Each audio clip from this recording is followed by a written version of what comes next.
Budapest vlog day 2 and 3 with my favorite random Englishman. We spent New Year's Eve and New Year's Day there, and this was the 31st, so the last day of 2025, and we went to this Belgian place, and the beer selection was just amazing. Got the Stark Grimbergen beer because my boyfriend said it was good, and it was very good. And I also had a duck burger, and he had a deer burger. It was super amazing. And since it was my boyfriend's first time here, we went up to the Fisherman's Bastion and enjoyed the view and the architecture. And then we went to other assortments of all the vintage secondhand stores I usually go to. This one is the most expensive one, and it is honestly way too overpriced, but it's fun to come in here and have a look what they have. Unfortunately, my favorite secondhand store chain was closed, which is Cream, which I usually go to, which is actually affordable. But then we went to a couple random places, and this is Sputnik. I also usually come here. It is less expensive than Humana in Austria, but also still overpriced for Hungary. But it is also always interesting to have a look here, and you can actually afford something, because the previous one I showed, Retrug, it's just too overpriced. Like, yes, sure, I could buy something, but it's really too much. And Sputnik, you can actually buy something without feeling guilty about it, at least. And then we went to this rock bar, which was really fun, especially because they played Green Day, which used to be my favorite band of all time when I was a teenager, and we had some beers. And yeah, if you really want to thrift for cheap, you should check out Cream. And then we went to Chow Saigon. I hadn't been here before, but it was honestly so amazing. I really recommend this restaurant. It was really affordable. And then it started to snow. I was so hyped. I didn't expect it to snow at all, and I was waiting for snow all year, so I was super happy,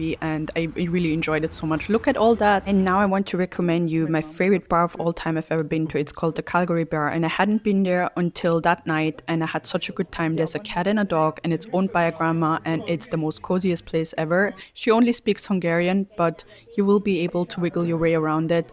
And she took a picture of me, and we just had the greatest time. It's the coziest place. Definitely take that risk and go in, because it's so worth it. And then it was New Year's Eve. Oh my god. We just watched a little bit of the fireworks from the bridge, and we had the greatest time. I hope you had a nice start into 2026, because we definitely did. Yeah, the Calgary bar I talked about, at first it looked kind of like it was closed because there was chairs in front of the door, but we kind of just made our way in, and we really didn't regret it. The grandma is so nice. Her name is Vicky, and I don't know, I was so happy being there. It was so cozy, and I just really recommend it to you, honestly. Simple might be nice and fun and all, but nothing beats a bar with a grandma and a dog and a cat, for real. And the next day we went to Sitcheni Fjord, which is the spa and has many saunas and baths, and it is very pretty, and I've been many times. It's super touristy now, but it's still very worth it to me. For our last activity, we kind of went to the Christmas market before we caught our Flixbus. Follow for more vlogs in the future.